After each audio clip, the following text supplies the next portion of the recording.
Hay algo también fundamental, por ejemplo, en cuanto a la neuroplasticidad, es la recuperación neurológica que queda reflejada en los desplazamientos que se producen en los mapas cerebrales de los individuos afectados. Si la neurorehabilitación, que ya es otro proceso vinculado a la capacidad de restaurar estas funciones, provoca la intervención de nuevas áreas corticales adyacentes al área lesionada. Por ejemplo, hay un área de una lesión que afectó de alguna forma el proceso del habla. Entonces, ese grupo neuronal de este grupo de células nerviosas que tienen que ver con estas funciones, entonces las células adyacentes comienzan a retomar las funciones de estas que fueron alteradas por el área lesionada específicamente en esta lesión. Ahora, esta plasticidad puede expresarse como rearreglos estructurales en el número de neuronas, en la dirección y el número de los axones de las dendritas y de los contactos sinápticos, es decir, que no se queda solamente a un fenómeno de suplantar funciones con otras áreas adyacentes, sino que va haciendo un reacomodo de algunas funciones en el número de neuronas. Por tanto, aparecen un número mayor de neuronas en áreas adyacentes donde estaba el área lesionada, y también en los caminos que toman estas neuronas, es decir, la dirección que toman los axones y las dendritas con los contactos sinápticos hacia nuevos contactos para suplir el déficit de este tipo de alteración que se ha producido por este. Por otra parte, dichos cambios, sin duda, se asocian con elementos que tienen que ver con la función y la estructura, es decir, que se ha hablado de una plasticidad funcional y de una plasticidad estructural. Y aunque está claro que fenómenos de estructura-función van de la mano por cuanto un sistema está compuesto de estructura y está compuesto de función, y no hay forma de segregar estos dos componentes, sí se ha podido definir en los estudios realizados por disímil investigador que hay una plasticidad funcional, es decir, las funciones que tienen que ver con un área específica o funciones específicas son cambiadas, son reacomodadas, son tomadas desde otro componente sistémico, y además de esto se le une a la plasticidad estructural, a la estructura que tiene que ver con los mecanismos de plasticidad vinculados con la propia sinapsis, con la propia actividad de propagación del impulso nervioso de una neurona a otra. Por tanto, es necesario y es importante también hablar de los mecanismos de neuroplasticidad. No es algo tan novedoso, ya que desde los estudios de Bach y Rita en el 79, en el 80, Estrada en el 88, posteriormente investigadores cubanos vinculados con la actividad física y los fenómenos estos de neuroplasticidad, como el caso de Sentmanat en el 2003, definen algunos elementos que tienen que ver con los mecanismos básicos de neuroplasticidad. Dentro de ellos está la plasticidad cortical, que es la adaptabilidad estructural y funcional de la corteza a nuevas funciones, a nuevos cambios y a nuevas exigencias de ese medio, con un intercambio complejo, por supuesto, de funciones. La regeneración axónica y dendrítica de la neurona y el fenómeno de colateralización o gemación colateral, como también se le conoce, y el fenómeno de supervivencia, es decir, la resistencia que tienen las células nerviosas a ese estrés impuesto por las nuevas exigencias de los nuevos cambios que se exigen, pero además de eso la resistencia de las células nerviosas al fenómeno del trauma o de la lesión. Estos son los tres elementos, los tres componentes básicos, los pilares desde el punto de vista que pueden ser tomados como principios, si se quiere, de los mecanismos básicos de neuroplasticidad. Y que también se puede hablar de la universalidad de los mecanismos. Es decir, estos mecanismos de neuroplasticidad se ven en ratas como en moluscos, ¿sí? Los moluscos, que fueron animales desde la prehistoria, ya desde ese momento se venían expresando elementos que tienen que ver con la plasticidad cerebral. Algunos autores en el libro de Ejercicio Físico y Rehabilitación, Aguilar Rebolledo en el 2000, con una obra del cerebro fue construido para cambiar, publicado en la revista Neurología 2000, también tienen un vínculo y hacen una simbiosis de los elementos que tienen que ver los fenómenos neuroplásticos, los fenómenos de plasticidad cortical, de regeneración axónica y dendrítica, el fenómeno de supervivencia, con la realización de ejercicios físicos vinculados con estos fenómenos. Ahora, existen disímiles factores neurotróficos. Ahora, se ha intentado el uso de agentes que estimulen la producción intracerebral de factores neurotróficos. Algunas evidencias sugieren, por ejemplo, que los agentes químicos, y esto es vinculado fundamentalmente con el fenómeno de la farmacología, pero insisto, en otros factores como los fisiológicos, como es el caso de la actividad física, y otros factores como el estrés, pero un estrés tolerado, un estrés controlado, como es el caso del propio proceso de entrenamiento en la actividad física, pueden tener efectos moduladores de factores neurotróficos, es decir, factores de crecimiento celular para potenciar los propios mecanismos de plasticidad del cerebro. Aquí la mayor limitante y el mayor problema es que todavía no se ha identificado en relación a estos mecanismos cuál es el más adecuado para determinadas poblaciones neuronales específicamente. Ahora, lo que sí está claro es que factores fisiológicos como la actividad física y factores relacionados con un estrés controlado, como es el caso del entrenamiento deportivo, pueden tener un factor de efecto desencadenante de los elementos moduladores neuroplásticos. Es necesario también conocer y realizar un acercamiento sobre los sustentos epistemológicos que tiene que ver con restauración neurológica, pero que se enfoca sobre la base de esa capacidad maravillosa de neuroplasticidad. Fundamentalmente tenemos los principios de rehabilitación de Moore en el 1980, que aunque viene desde ese año, es imprescindible realizar una mirada porque ahí está la base de todos los demás estudios y los procesos que se han realizado, donde se hablan de dos cuestiones fundamentales: la integración de las funciones nerviosas y la ley del desarrollo cérvico-céfalo-caudal. La integración de las funciones nerviosas, por supuesto, habla de la gran capacidad que tiene el organismo para integrar aquellas funciones. Y decía al inicio que el sistema nervioso es por excelencia el mayor integrador de todas las funciones. Es decir, integra los sistemas cardiovascular, respiratorio, endocrino, todos los sistemas reciben información, reciben órdenes de este sistema, pero este sistema tiene la capacidad de integrar todas esas funciones complejas. Por tanto, es una de las líneas clave en este tipo de investigación. Y por otro lado, la red del desarrollo cérvico-céfalo-caudal. Durante el proceso de rehabilitación, dicen los autores que deben prestarse la especial atención al área cervical, que es conocida por la importancia que tiene esta área para el control de funciones reflejas de la cabeza y el resto del cuerpo, y su influencia en la orientación temporoespacial del individuo. Cérvico-céfalo-caudal, porque por supuesto el origen embrionario comienza en la zona cercana a la parte cervical, sube toda esta formación celular al encéfalo y luego de forma caudal desciende al resto de los componentes del sistema nervioso, teniendo en cuenta las terminaciones nerviosas periféricas y otras más. Y por segundo componente fundamental, los principios del sistema de neurorehabilitación multifactorial intensa, que en el caso de Cuba, por ejemplo, tiene el Centro Internacional de Restauración Neurológica, tiene los elementos de aplicación de este sistema, y que también Semanal del 2003 aportó también importantes definiciones relacionadas con la actividad física y los factores de neurorehabilitación. Ahora, existen zonas de la corteza, especialmente la corteza límbica, que pueden transmitir impulsos nerviosos al centro inferior y de este modo influir en el control del sistema nervioso autónomo. Y esto sucede bajo el principio de estimulación recíproca, es decir, elementos que tienen que ver con estructuras del sistema nervioso que se vinculan. En el caso del control disautonómico, por tanto, cuando hay una disautonomía, el control de las funciones del sistema nervioso autónomo están dirigidas y están rectoradas por este sistema también, y que de alguna forma esto también tiene que ver con los mecanismos de neuroplasticidad para readaptar y vincular esta función. Por otro lado, el fenómeno de facilitación, que es la capacidad de almacenar la información llamamos memoria, y esta base sobre la sinapsis, cada vez que la información llega una y otra vez a la neurona, estas sinapsis se vuelven más capaces de transmitir esta información una y otra vez. Por tanto, en este sentido, la repetición juega un papel esencial. Ahora, el fenómeno del ejercicio físico como fenómeno fisiológico, como fenómeno biomecánico,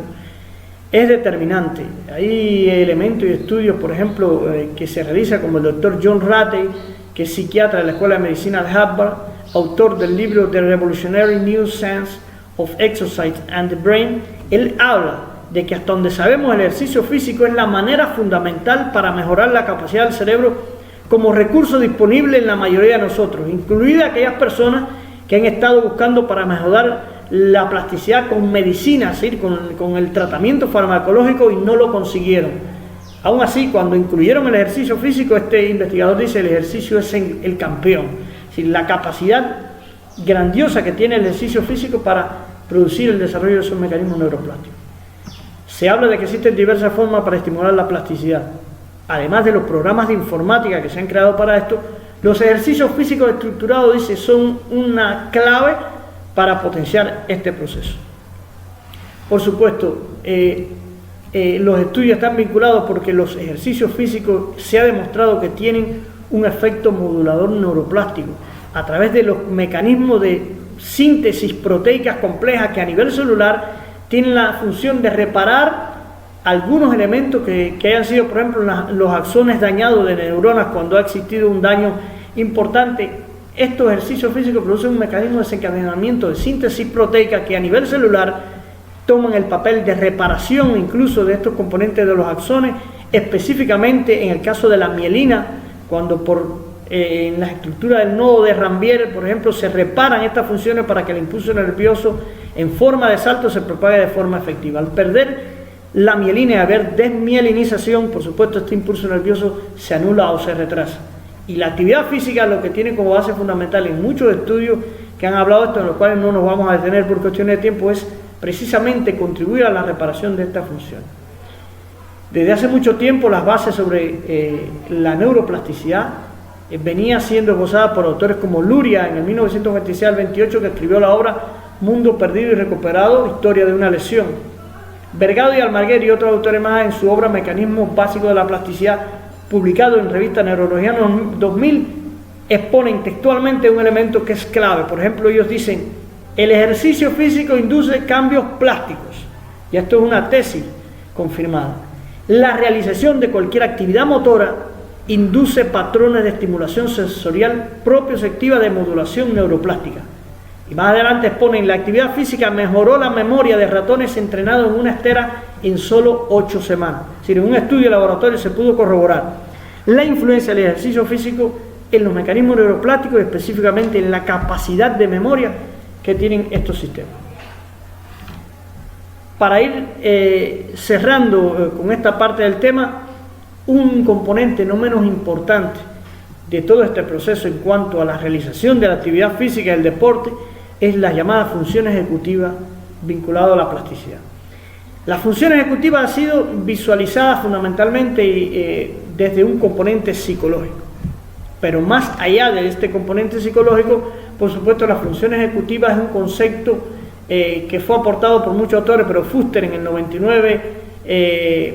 hablaron de este concepto de función ejecutiva y Lessig en el 1966 también lo popularizó un poco más. Se trata de un constructo, es decir, de un esquema teórico de ideas con la capacidad de escribir y evaluar sistemáticamente una serie de conductas humanas y su rendimiento. Por esto tiene una gran utilidad clínica como criterio diagnóstico y es utilizado de manera creciente en la psicología y en las neurociencias. Ahora, la base de la función ejecutiva, que es esa serie de conductas humanas que trazan un patrón de acciones, conductas desde el punto de vista psicológico, tienen un trasfondo totalmente fisiológico, que son las responsables de estas acciones y de estas funciones ejecutivas. Por tanto, la corteza frontal, que es el encargado de estas funciones ejecutivas, que es la capacidad del individuo de reacomodar, reorganizar, readaptar, cambiar de actividad, seleccionar este tipo de actividad, esto también es expresión de un nivel de la plasticidad que tiene el cerebro para cambiar y modificar los procesos, incluso hasta cambiar los estilos de vida. Y esto tiene que ver con la práctica de la actividad física y el deporte también de forma muy directa. Cuando se cambian los estilos de vida o cuando se incluye, por ejemplo, el estilo de vida, la acción de la actividad física, esto por partida doble produce un efecto modulador neuroplástico. Pero si eres un atleta que está vinculado al entrenamiento deportivo, por supuesto, esta capacidad de reorganizar, redactar las estrategias del propio proceso de entrenamiento también responde a esa función ejecutiva y al fenómeno fisiológico de la plasticidad cerebral. Esta función ejecutiva, conocida como el conjunto de habilidades que permite la anticipación y el establecimiento de metas, la formación de planes y programas, el inicio de las actividades y operaciones mentales, la autorregulación de tareas y la habilidad de llevarlas a cabo eficientemente, está vinculado directamente con estos fenómenos fisiológicos. Es de alta prioridad en el deporte por el proceso, por ejemplo, de planificación de estas estrategias en la alta competencia. Por tanto, el proceso de entrenamiento deportivo, desde este punto de vista, puede estimular también los factores neurotróficos para lograr mayor eficacia en la planificación de la acción y por ende tener un resultado mucho más relevante. Cabe destacar que cuanto antes se realice todo este proceso de intervención en los procesos, en el caso de la actividad física y el deporte, es mucho mejor para recopilar estos resultados. Igualmente, cuando exista un proceso dañado en el organismo donde ha existido un trauma o una lesión, evidentemente también la estimulación temprana es un factor que puede hablar a favor de la recuperación pronta. La edad del paciente, la historia previa son elementos a tener en cuenta, pero sin lugar a dudas, este proceso de rehabilitación puede ser efectivo si tenemos en cuenta los mecanismos neuroplásticos, específicamente la capacidad que tiene el cerebro para realizar estos cambios. Por tanto, todos los elementos que desde la práctica del deporte y la actividad física, incluyendo el conocimiento de la fisiología, de las ciencias básicas que puede aportar un gran conocimiento como es la parte de la anatomía, la morfología, la bioquímica específicamente, y sobre todo el conocimiento que aporta la fisiología, puede darnos una mejor interpretación de cómo llevar a cabo en estos escenarios de la actividad física, el deporte, la actividad física para la salud, el entrenamiento deportivo, cuáles mecanismos neuroplásticos pueden ser seleccionados de forma más adecuada y cómo lo podemos lograr mejor en este sentido. Algo más de plasticidad y comparto con ustedes este video para terminar con este tema. Hasta donde sabemos, el ejercicio físico es la manera fundamental para mejorar la plasticidad del cerebro como recurso disponible en la mayoría de nosotros, incluidas aquellas personas que han estado buscando mejorar su plasticidad con medicinas y no lo consiguieron. El ejercicio es el campeón. En los años 70 se descubrió que en la práctica de la actividad física se liberan endorfinas en la sangre. Son muchos los beneficios que se obtienen tanto físicos, mentales y emocionales. Por ejemplo, en las investigaciones, pacientes TDA, trastorno de déficit de atención, después de un lapso de tiempo de pruebas físicas, donde se estimulaban por instantes diferentes partes de su cuerpo, los resultados arrojaban una mayor concentración, menos dolencias físicas, menos estrés y menos ansiedad. Ahora se sabe que el ejercicio físico es tan bueno para ayudar a disminuir la ansiedad y la depresión en personas con TDA, mejorando su rendimiento escolar. El Instituto Nacional de Neuroeducación pone en práctica varios estudios en escuelas públicas y privadas en la Ciudad de México, donde un niño, cuando interrumpe la clase o está fuera de control, el estudio permite que en lugar de enviarlo a la dirección o sacarlo de clase, se enviaba en un periodo de 3 a 5 minutos a hacer ejercicios, ya sea a correr o hacer ejercicio en una bicicleta estacionaria. Al término del periodo de ejercicio, los niños cambiaban de actitud. La idea no es que quemen energía y se cansen. La idea del estudio es que producen un cambio neuroquímico en su cerebro, un ansiolítico natural que les permite mayor relajación y atención en clase. Empiezan a liberarse neurotransmisores y otros neurofactores útiles para activar la corteza frontal, lo cual inhibe las funciones inferiores, es decir, inhibe el funcionamiento impulsivo de la amígdala. En definitiva, los resultados arrojan que los niños que hacen ejercicio antes, durante y después de clase mejoran sus notas y concentración en comparación de aquellos que hacen muy poco o no hacen ninguna actividad deportiva.